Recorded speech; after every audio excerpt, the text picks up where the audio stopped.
salaamaaleykum yow mi suivre sunu sécurité dalal ak jàpp ci vidéo bu bees bi sunu formation fundamentals of IT. ci vidéo bi jaar la waxoon nañ ci lu jëm ci wàllu networking, wax yenn concept yi ak yeneen ci vidéo bi nga xam ne defoon nañ ko ci semaine bi weesu. dinañ continuer vidéo yi laal tuuti ci networking ba léegi, ndax waxoon nañ ne am nañ LAN ak WAN ak yeneen yoo xamante ne tàqale woon nañ ko. moo tax dinañ continuer ci vidéo bi wax yenn façon yoo xamante ne mën nañ cee amee WAN ak yeneen. balaa loolu ñu ngi lay ñaan nga abonné suñu chaîne YouTube bi, partage vidéo bi ngir ñeneen njariñu ci. bokkoon na ci liñ gis ba léegi mooy lu jëm ci comme switch mooy lan ak router ak yeneen. da ngay dégg ñu naan modem ak router. modem buñ ko waxee duñ ci jublu. boo xoolee photo bii nii ngay gis ne da ngay gis modem moo nekk fii nii, ki lay jox connexion bi exemple Orange moo nekk nii. ngay gis ne li leen boole ñoom ñaar xam te ne moo jël connexion bi moo ubbi bi benn but boo xamante ne dinañ fi mën a aw, mooy modem bi. nga gis ne moo ñuy yeewale ci internet bi, wala internet service provider ki ñuy jox connexion bi. nga xam ne bu ñu joxee benn modem fi nga xam ne moom la ni aw mooy canal bi muy ubbi, modem bi moo koy joxe. nga gis ne router moom léeg-léeg dañ koy tudd gateway comme dañ ko gisee woon ci vidéo bi jàll. da lay may nga mën a exemple bu doon da ngaa yor lu ëpp fii nii da ngaa yor benn machine, ñaari machine ak yeneen comme paquet yi nga xam ne moom ngay envoyé fa mu war a jëm lu ko fay yóbbu, loolu liggéeyu router la. moo ñuy may comme fi nga xam ne foofu leen bëgg a jëm, fa leen bëgg a yóbbu paquet bi moo xam machine yi bu ñuy wax téléphone yeeg yooyu bu ñu communiquer seen diggante, moom mooy def liggéey boobu noonu. nga gis ne ñoom ñaar lu tàqalikoo la, modem dafa am router am, waaye ñun liñ ñuy jox dañ ci boole ñaar yëpp. comme buñ demoon moo xam dangaa dem exemple Orange daal fi wut benn abonnement, buñ lay indi dañ lay indi benn box boo xamante ne modem ak router ñaar yëpp lañ ciy boole. nga gis ne mën ngaa am loo xamante ne modem kese la, am loo xam ne router kese la, waaye ñun mënuñu koo xàmmee ndax foofu la problème bi nekk. dañuy jël ñaar yëpp loo xam ne day liggéeyu modem ak liggéeyu router ñu boole ko ci même box bi. kon yenn xeet yoo xamante ne mën nañ koo utiliser ngir am benn connexion boo xamante ne WAN lañ koy woowee. bokk na ci yooyu muy DSL, li ñuy wax DSL muy digital subscriber line. da nga gis ni comme ma joxe exemple ci Orange ba léegi ci bëri yaakaar naa foofu la ñuy jëlee ay fa la ñuy wut abonnement. da ngay gis ne modem bi lay indil, mu waxee modem ak router yooyu yëpp nga bàyyi ko xel. modem bi lay indil nga gis ne dañ koy branché ci benn jack boo xamante ne da ngay gis ne même câble bi moom la ñuy utiliser ci téléphone bi, comme téléphone fixe bi dañ lay indi benn téléphone fixe ak modem, câble yi ñu branché ko foofu. mën nga xool bu dee yor nga ko. nga gis ne kon DSL buñ ko waxee mooy dañuy utiliser ligne téléphone boobu leen utiliser ngir mën a am connexion, ngir mën a am buntu boo xamante ne dañuy jàll ci yeneen réseau yi. câble bi ñuy utiliser niroo nag RJ45 waaye du moom. bu câble boobu connecteur boobu ñu koy wax RJ11. nga gis ne comme DSL ligne téléphone la ñuy utiliser ngir mën a am benn WAN. nga gis ne mën ngaa gis nit ñi di connecté wu ak câble bi nii ñu branché ci beneen. nga gis ne kii mi ngi connecté wu ci fixe bi ba léegi, xamante ne moom lañ koy configurer ak yooyu noonu. waa ji di ci woote comme di woote ci fixe bi, nit ñi di connecté wu. loolu buñ ko gisee mooy dafa am benn lu ñuy wax microfiltre, loo xamante ne mooy filtrer, mooy rajo mooy dox ci diggante bi, xamante ne données yi nga xam ne moom la ñuy envoyé ak kiy woote li muy wax da leen di tàqale, xamante ne signal yi duñ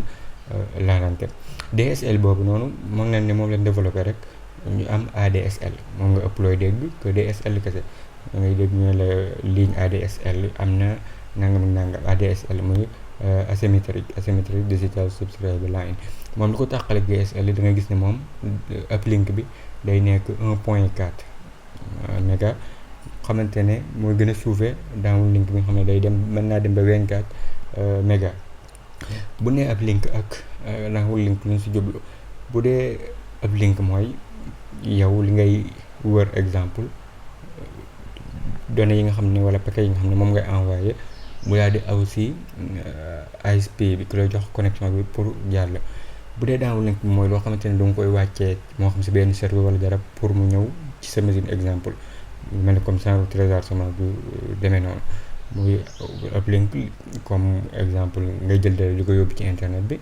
dañ koy dégg ay upload yu mel noonu, comme nga dugal benn vidéo YouTube lu mel noonu. xam nga booy dugal bokkut ak booy télécharger dara muy wàcc sa machine comme uplink ak downlink. bokk na ci ba léegi yi nga xam ne dañ koy utiliser pour am WAN muy fibre optique, moo xamante ne dafa nekk connexion bu gaaw buñ ko comparé ak ADSL, waaye moom dañ koy joxe ci ay joxin yu wuute, comme kii mën na koo amee nii, kii amee ko ne, kii amee ko ne, ndax dafa am ay kii comme affaire business ak yooyu noonu. am na lu ñuy wax fiber to the home, xam te ne fiber optique la, waaye fiber to the home bu ñu ko waxee mooy yow client bi yaa koy demandé, xamante ne lépp lu aju ci loolu, comme ni nga daan demandé ni ngay demandé ADSL ñu indil la téléphone yeeg câble yeeg modem yeeg yëpp jox la ko. FTTH tamit noonu la may muy fiber to the home, lépp loo xam ne da nga koy soxla pour ñu installer la lu jëm si fiber wala fiber boo ko waxee rek lépp dañ la koy indil monter la ko si sa kër. boobu loolu la ñuy wax fiber to the home. am na lu ñuy wax fiber to the curb, mooy lépp mën na la ko bañ a indil, du lépp lañ la indil sa kër rek, waaye gars yi mën nañoo am benn cabinet wala ci koñ bi wala benn place foofu noonu xamante ne foofu la ñuy taxaw. bu dee FTTC nag mën na ne comme ab ADSL la boo xamante ne dañoo yokk connexion bi pour mu gën a gaaw. ndax lu tax bokkut ak FTTH, bu dee FTTC yow da ngay utiliser même ligne téléphone boobu ngay utiliser, waaye boobu ba VDSL ngay am waaye amatoo ADSL, xam te ne connexion bu gaaw lay doon. downlink bi day dem ba 52 méga, uplink bi day dem ba 16 méga nga gis ko. am na yeneen xeet yoo xamante ne bokkut ak yi nag nga gis façon yu bëri, ñaar yi rek laa si tànn. nga gis ne comme am nañ DSL wala ADSL, am nañ fibre optique ba léegi mu nekk connexion bu gaaw lool, xamante ne ci wàllu ni ko gisee downlink bi ak uplink bi mooy gën a gaaw ADSL. am na ba léegi lu pour dugg WAN wireless internet service ñu utiliser comme lu mel ne lu jëm si wàllu wifi ak yooyu noonu, ndax mën nañoo am benn place boo xamante ne pour ñu indi la fa câble yeeg xëy na mën naa seer lool wala jafe na lool, moo xam lan moo tax, waaye jafe na lool ba installer la fa li nga soxla ci ay câble ak yooyu noonu day jafe. ñu defar benn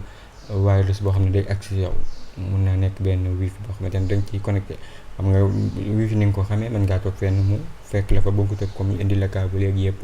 nga kii ko. nga gis ne tamit wireless internet service bokk na ci li ñuy may ñu am WAN. am na lu ñuy wax microwave satellite. microwave satellite bu dee ADSL wala wifi wala yooyu noonu, comme am na zone bu mu yem. bu dee microwave satellite moom moo gën a yaatu, comme zone bi nga xam ne mën na koo kii mën naa làmboo zone boobu noonu moo gën a yaatu, waaye moom problème bi mooy dafa seer benn. ñaareel bi mooy signal bi mën naa yéex, xamante ne man bu ma doon connecté wala may def dara ci yenn kii utiliser ADSL wala mel ne fiber bu doon day yéex benn kii bi satellite bi mën naa yéex 4 fois wala 5 fois ci loolu noonu, ndax moom day dem ci kaw. gis nga fa satellite yi di nekk ci jaww ja day dem ba egg foofu lay tukki pour régler li muy régler boog lay indil benn kii bi nga xam ne moom nga soxla. moom nag mën naa nekk comme client bi demandé ko ñu indil ko benn satellite 10 lu xam ko genre parabole nii daal la koy régleel defal la ci li ci aju lépp connecté ko sur benn DVBS madame boo xamante ne mën naa nekk expansion car gisoon nañ ko wala benn box boo xamante ne ci nga koy kiiwee nga gis ne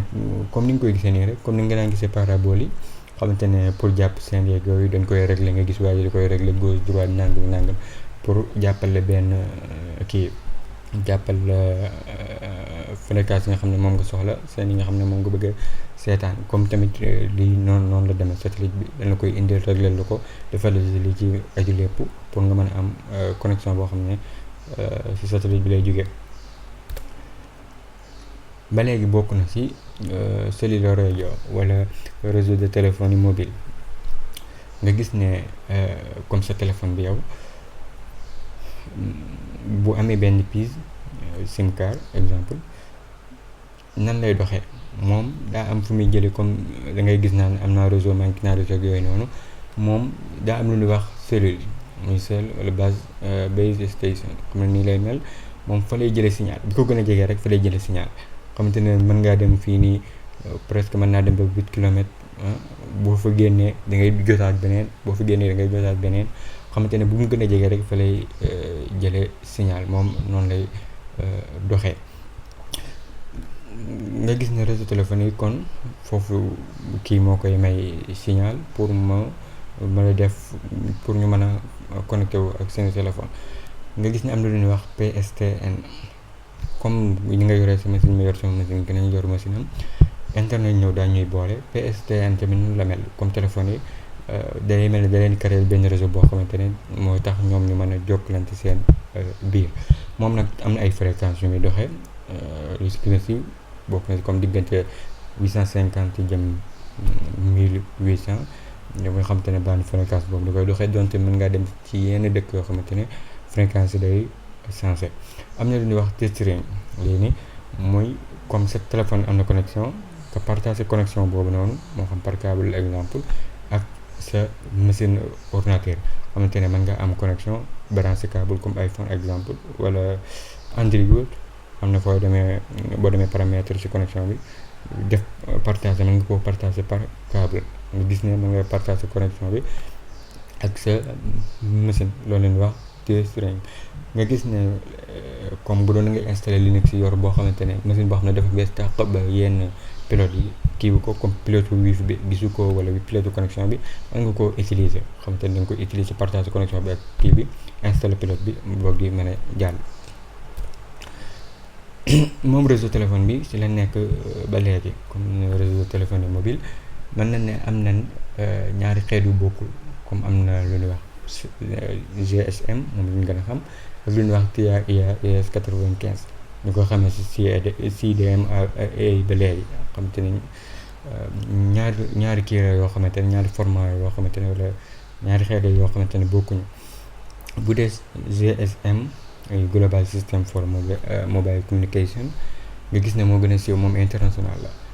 moom dañ lay jox benn pièce SIM card dañ lay jox nga dugal ko ci téléphone boo xam ne activé nañ ko ndax mën ngaa yor téléphone boo xam te ne pièce bi nga ci def activé woon ko il faut ñu activé ko ñu jox la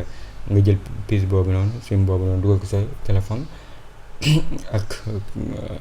ki nga xam ne moom nga tànn moo xam comme Free la wala Orange la wala keneen ak keneen. am na beneen xeet bu bokkut ak CSM comme CSM information yi nga soxla numéro yi yëpp mën nañ ko denc ci SIM bi comme ni nga gis ci photo bi nii bu dee bi ci des nag CDMA moom comme genre code lay doon waaye nekkul comme benn SIM boo xam ne moom la lay jox waaye dañ koy liggéeyaale ak téléphone bi bu dee téléphone la exemple wala bu dee comme genre modem mel noonu dañ koy liggéeyaale xam te ne yow ni nga amee option comme changer sa SIM bi nii dem ci keneen bu dee bi ci des CDMA da ngay dem kon changer téléphone bu dee téléphone la da ngay dem changer téléphone ndax moom ci biir lañ koy liggéeyaale. bu dee CSM comme ni nga koy gis Sénégal yu bëri ay Orange ak yooyu yëpp da ngay dem ñu jox la yàlla benn puce wala benn SIM nga réglé ko def ci li nga ciy def. bu dee bii nag CDMA comme Amérique boo fi demee am na société yoo xam ne comme Verizon wala Sprint xam te ne dañuy joxe service yooyu noonu. bu ñu xoolee réseau de téléphonie mobile yi am na lu ñuy wax comme mën nañ ko jàppee comme genre ay génération comme bokk na si njëkkoon a gis GPRS wala Edge, xam te ne bu njëkk bi ñu daan connecté wul da ngay tànn ba xam GPRS ngay tànn wala Edge. ñu gis ne ñoom 2G leen gën a jege. GPRS moom kese la. Edge tamit service boppam la boo xamante ne mën na ne dañ koo développé pour mu gën a kii nii gën a avancé. GPRS ngay gis ne moom naa dem ba 48 kilobits par seconde. bu dee Edge gën naa gaaw que GPRS ci ñett ba ñeent yoon moo ko gën a gaaw. après ñu gis ñu wax HSPA xamante ne 3G la, moom mën naa dem ba 168 méga upload 34 méga. xamante ne yow boo doon connecté wu bu njëkk da ngay xool boo configuré mën ngaa tànn ban nga bëgg, comme ni ngay tànnee léegi sa téléphone ne 3G laa bëgg wala 4G laa bëgg connecté woo, noonu nga daan tànne comme yi ay GPRS laa bëgg wala HSPA laa bëgg. bu dee CDMA am na CDMA Evolution Data bi nga xam ne moom lañu wax IVDO, xamante ne moom mën na ne 3G la downlink bi 3.1 uplink bi 1.8. ñu gis ne lu mu gën a kawe rek connexion bi di gën a gaaw, waaye lu mu gën a wàcc connexion yi di gën a yeex. am na lu ñuy wax long term evolution, xam te ne moom dañ koy wax di si jublu 4G, xam te ne lii lépp ay génération la. donc gis ne 3G am nañ si IVDO, am nañ si HSPA, nga gis ne après am nañ 4G xam ne downlink bi dem na ba 150 méga.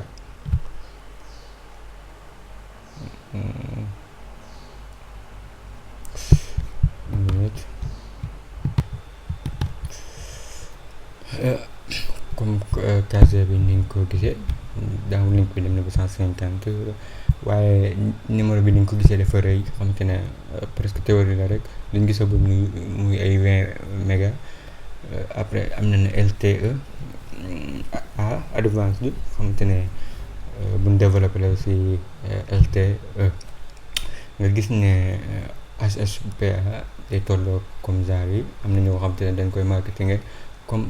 4G ndax gaawaayam ak ni mu kiiwee. nga gis ne boo xoolee xëy na da nga gis yeneen xeetu génération ak yu demee noonu. après buñ demee si radio fréquence nga gis ne liñ si jublu fi mooy benn local network boo xamante ne par wifi la, xam ne sa kër nga defar ba benn wifi boo xamante ne nit ñi dañ si connecté wu, ku si connecté wu da ngay mën a jàll si connexion bi, moom lañ si jublu. fii dañoo waroon a configurer benn modem, nga xool nu lañ naan ni configurer modem, waaye fi ma nekk mayu ma ko, moo tax dañ koy weesu rek. waaye soo demee bay configurer modem am na yoo xam ne da nga tase ak moom booy configurer benn modem wala ci biir modem bi ngi da nga gis ni configurer wifi bi, di nga am yim lay kii, da nga gis ne wifi bi am na ay version yu bokkut, ay standard yu wuute. boo déggee 802.11 rek dañ si jël comme wireless LAN, WLAN wala Wi-Fi. mu nekk am na ay version yu bokkul comme simple BAG NAC. ñu gis ne bu ne dañ koo développé ci at boo xamante ne beneen buñ développé waat si ginnaawam rek ngay gis ne am na ay dolli wala ay changement wala ay yeneen ñu ci dolli yoo xam ne def nañ ko si, nga xam ne lii mooy comme daal yi nga xam ne moom lañ développé standard yi. boo doon da ngay gis ne boo doon configurer benn wifi da nga gis danaan la ban ngay tànn ba xam bi ngay tànn wala wala nangam. boo si tànn am na fréquence bu mu lay jox, après nga tànn fréquence bi, xam ne am na bandwidth bi tamit boo xamante ne moom nga mën a tànn. am boo tànnoon N bi nga am nga soit 20 40 bokkut ak comme bandwidth bi nga xam ne moom ngay tànn. bandwidth leeral nañ ko bu yàgg. nga gis ne comme gaawaay bi fii nii gaawaay bi nga xam ne boo demee bay tànn nga xool bi nga war a tànn ak gaawaay bi ak bandwidth bi yooyu noonu yu si am solo la. bu dee tamit booy configurer di nga taseeg lu ñuy wax wireless security. jublu si mooy wifi bi comme nga def si benn code boo xamante ne du ku ñëw rek n'importe qui rek day ñëw connecté wu noonu gratuit. xamante ne bala da ngay boo gisee tur bi da ngay bës mu laaj la benn code boobu lu am solo la ndax moo lay may nga mën a données yi yëg jàll ci wifi bi ñu mën ko crypté muy code boobu noonu. loolu encryption boobu crypté boobu am na ñaar yu koy formé mooy lan mooy lu ñuy wax chiffre ak key. chiffre mooy ñu def comme li nga xamante mooy jàll comme bu doon suñu sécurité la mooy jàll mooy données bi war a jàll ñu def ko loo xamante ne bu ma ko tiimoon duma xam lan la mooy mu jaxase message bi nga xam ne moo war a jàll. am lu ñuy wax kii muy benn caabi boo xamante ne mën naa nekk day nekk caabi bi koy ubbi ak caabi bi nga xam ne moo koy crypté ak caabi bi nga xam ne moo koy tëj mooy bi koy tëj ak bi koy tijj mu doon bokk. nga gis ne dañuy utiliser ab kii boole koog chiffre bi pour mën a message boobu di jàll ñu mën ko crypté. am na ay xeet yoo xamante ne mën nga koo tànn am nga web am nga WPA am nga WPA 2 version 2 léegi sax am na WPA 3 nga gis ne web moo jiitu woon moom lañ jëkkoon a développé muy waaye equivalent privacy moom dafa yàgg buñ ko comparé ak yu léegi moo tax bu la koy laaj pour nga tànn ko il faut nga tànn benn ba pare boog di mën a dugal code comme bul tànn bi lu tax yii nii web kenn tànnatu ko waruñu koo utiliser ndax daal di ko dafay yomb lool moo tax bul ko tànn. am na lu ñuy wax WPA muy Wi-Fi protected access xamante ne moom web bu ñu développé la waaye moom day utiliser même chiffre bi nga xamante ne moom la web di utiliser xamante ne RC4 lañ koy wax RC4 mu nekk benn chiffre comme ni ñu ko gisee woon léegi web da koy utiliser WPA da koy utiliser waaye fi mu rawee web mooy beneen ñu ci dolli beneen protocole boo xamante ne day dolli sécurité bi muy TKIP Temporal Key Integrity Protocol. après am na WPA 2 mu nekk boo xamante ne moom dafa raw gaa yi bu baax ndax moom bu ñëwee chiffre bi mu utiliser mooy AES Advanced Encryption Standard gis ne moo ëpp dooleel foofu que ñaari yi nii xamante ne boo demee bay tànn bi gën mooy boo amee bu dee da ngaa yor modem bu bees lool mu am WPA 3 tànn ko bu amul tànnal 2 wala nga boole ñoom ñaar waaye dernière solution moom da yaakaar na modem yi léegi doo jël boo xamante ne moom kese web moo fay nekk moo tax del tànn yi mujj ndax moo gën ndax dafa am ay failles yoo xam ne defar nañ ko am yeneen yoo xam ne dolli nañ ko ci. pour dolli sécurité mën ngaa def hidden comme wifi bi nekk turu wifi bi comme bu doon sunu sécurité la tudd am na foo xamante ne mën na laa wax ndax da nga bëgg masque wifi bi wala déet boo defee masque maanaam man su ma ñëwoon yor sama téléphone wala sama machine du ma ko gis automatique il faut ma dugg foo xamante ne damay dugal wifi bi manuellement damay dugal tur bi ba mu jeex bés bu dee tur bi baax na mu boog laa lay code xam te bu ma xamul tur bi du ma mën a dugal code bi. am na lu ñuy wax WPS moom buñ ko activé dañuy dimbale comme dafa am ay code yoo xam ne dañ koy génne moo xam ci machine bi la wala ci téléphone bi automatique day mën a connecté sa wifi bi bul koy activé ndax lu tax moo tax comme wifi yu bëri boo gisee comme Sénégal gars yi dañu yor application yoo xam ne WPS yu koy craqué la lu tax ndax yow da nga ko activé sa modem bu dee da nga ko activé sa modem ku ñëw rek utiliser application wala yooyu noonu wala mu nekk ci téléphone bi day mën a dugg saa mu koy laaj code xam ne dafa am ay code yu muy génne noonu rek automatique bu ñu dëppoo mu daal di jàll moo xam WPS bi day ko désactivé hidden bi booy mënee nëbb wifi bi moo gën. am na lu ñuy wax open authentication mu nekk wifi yoo xamante ne amul code ku ñëw rek day jàll xamante ne données yi kenn di ko crypté bu ne données yi kenn di ko crypté mooy man bu ma ñëwee connecté yow nga ñëw connecté mën naa utiliser yenn programme yi boo duggee foo xamante ne amul koy crypté keneen mën naa nekk ci réseau bi di lire yooyu noonu données yi nga xam ne mooy jàll xamante mën naa nekk public wifi mën naa nekk leneen ak leneen moo tax boo demee ci parc yeeg aéroport yeeg yu mel noonu jar na bàyyi xel ñu koy moytu bu baax a baax ndax mën naa am ay danger. am na lu ñuy wax open authentication boole ci captcha portals bu ñu ko waxee mooy comme man bu ma ñëwee automatique damay jàll waaye su ma duggoon sama Google nii sama Brave wala Firefox bind google.com wala youtube.com bu ma entré du jàll. lu tax du jàll damay indil loo xamante ne capture portal lañu koy tuddee mooy damay laaj yenn information su ma ko dugalee boog di mën a connecté wu moo xam information yi pour dagg la wala pour fay wala nangam xam ne exemple nga ko fekk si hôtel yi xamante ne mën na laa laaj yenn numéro yoo xamante ne ñoom ñoo la ko jox wala ay numéro passeport yu demee noonu moom la ñuy wax open authentication dool ci capture portals. kon loolu moo nekkoon vidéo bi di sàkku seen ngeen abonné suñu seen YouTube